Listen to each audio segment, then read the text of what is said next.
presentasikan dan akan dijabarkan jelasnya lebih detail lagi atau mungkin ditafsirkan oleh teman saya. Ini sebelumnya saya akan presentasi dulu. Nah, nanti teman saya itu akan memperjelas presentasi dari saya di video berikutnya. Ya, untuk mengawali kuliah online kita di mata pelajaran pembukaan bahasa, saya akan berpresentasi. Saya akan membawakan materi di chapter 10 atau bab 10 yang berjudul Belajar Bahasa dengan Konten atau Tema. Sekolah Tinggi Agama Islam Al-Anwar, Prodi Pendidikan Guru Madrasah Ibtidaiyah tahun 2020. Ya, jadi belajar bahasa dengan konten itu mempunyai pengertian. Pengertiannya itu adalah pembelajaran bahasa ini pembelajaran bahasa yang mengacu pada konten atau bisa juga dengan tema pembelajaran yang sedang dibahas. Maksudnya mengacu pada konten atau tema. Pembelajaran bahasa ini ada kolaborasi antara pembelajaran bahasa asing, bahasa Inggris, bahasa Arab, Jerman, Spanyol, Itali, Cina, dan lain sebagainya itu dikolaborasikan dengan pembelajaran matematika, sains, dan sosial. Seperti contoh itu di pembelajaran sosial atau ilmu pengetahuan sosial ataupun sosiologi. Nah, pembelajaran bahasa yang saya ambilkan adalah bahasa Inggris. Pembelajaran bahasa Inggris dikolaborasikan dengan pembelajaran IPS. Maksudnya pembelajaran itu mengacu pada materi-materi yang ada di IPS seperti itu. Misalkan tentang perubahan sosial atau apa, tapi menggunakan bahasa asing atau bahasa Inggris ya, seperti itu. Jadi ada kolaborasi antara pembelajaran bahasa dan pembelajaran bahasa lainnya. Terus di pembelajaran bahasa dengan konten atau tema ini itu ada metodenya. Nah, metode di sini tuh kami menuliskan atau menyampaikan itu sebenarnya ada banyak sekali metode yang digunakan. Cuman kami menuliskan atau menyampaikan yang dominan saja atau yang mayoritas. Yang mayoritas dipakai itu ada satu metode membaca, terus atau metode membaca itu reading, terus metode menyimak, mendengarkan listening, dan berbicara speaking ya. Kalau di bahasa Arab itu ada kalam, terus istilah atau tema ini mestilah mempunyai kelebihan. Nah, kelebihan di sini itu satu, membuat siswa menjadi jeli dalam membaca, terus dua, dapat melatih keterampilan siswa dalam berbahasa, tiga, melatih siswa lebih fasih dalam berbahasa, terus empat, siswa dapat mengkolaborasikan pembelajaran bahasa dan pelajaran lain. Sebenarnya masih banyak sekali kelebihan, cuman di sini kami menyampaikan itu yang dominan, yang mendominasi lah seperti itu. Terus di antara kelebihan tadi itu pasti ada kekurangan. Nah, kekurangannya itu adalah kurang efektif. Kurang efektif di sini seperti apa? Kami memberi tanda kurang efektif, menyita banyak waktu. Maksudnya menyita banyak waktu itu ya di pembelajaran seperti ini, itu pembelajaran yang bahasa mengacu dengan tema itu pastilah menyita banyak waktu. Soalnya seperti apa? Di sini itu nggak mungkin seorang pendidik atau seorang guru itu dapat melakukan pembelajaran ini sekali coba atau misalnya sekali praktek, nggak mungkin, pasti pun bertahap. Dan pembelajaran di sini itu istilahnya itu enggak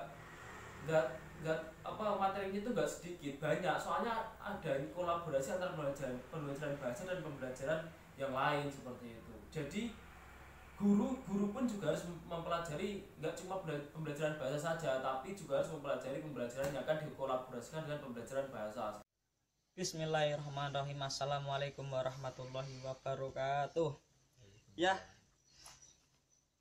kali ini saya akan meneruskan video dari Mas Maharus Alwi Wahid, yang mana sebelumnya sudah menjelaskan bab ini tentang pembahasan bahasa dengan konten tema.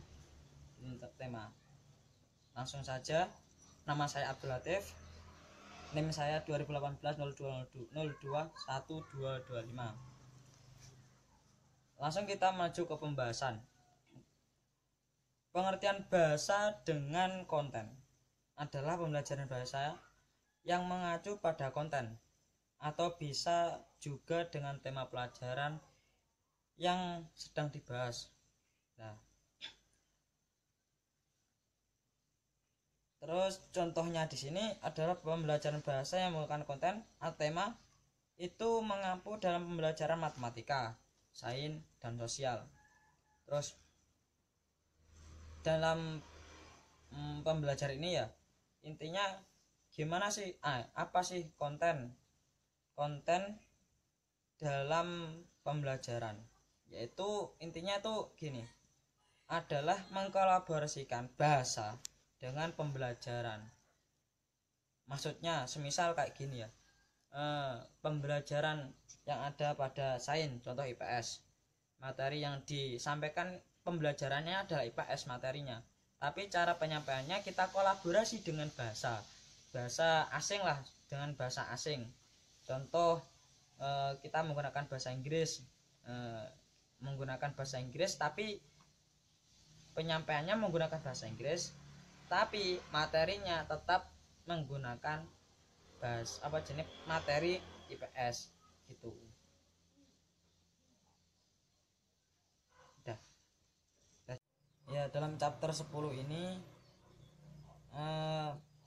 pembelajaran bahasa dengan konten itu mempunyai metode apa yang sudah dijelaskan oleh Mas Maharus Alwi Wahid.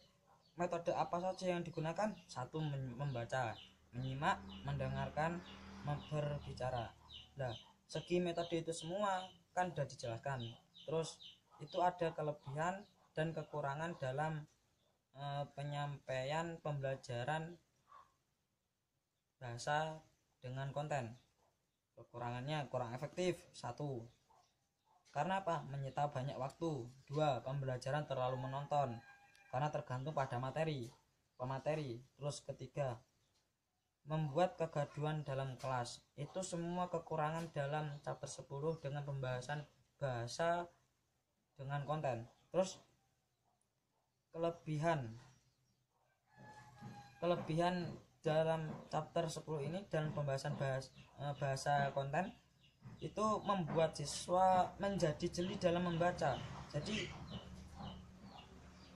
dia itu suka membaca gitu loh, menjadi jeli. Akhirnya dia tuh intinya pengen membaca terus. Yang kedua, dapat melatih keterampilan siswa dalam berbahasa. Yang ketiga, melatih siswa lebih fasih dalam bahasa. Yang keempat, siswa dapat mengkolaborasikan pembelajaran bahasa dengan pelajaran lainnya. Ya, ini kan yang tadi intinya dengan konten. Bahasa dengan konten itu mengkolaborasikan, yaitu bahasa dikolaborasikan dalam sebuah pembelajaran. Ya, intinya di situ. Terus kesimpulan pembelajaran bahasa ini merupakan pembelajaran bahasa yang mengkolaborasikan dengan pembelajaran lain seperti pembelajaran matematika, sains, dan sosial.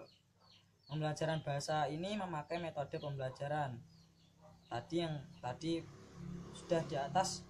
Kesimpulannya itu intinya metode yang digunakan itu kesimpulannya itu adalah metode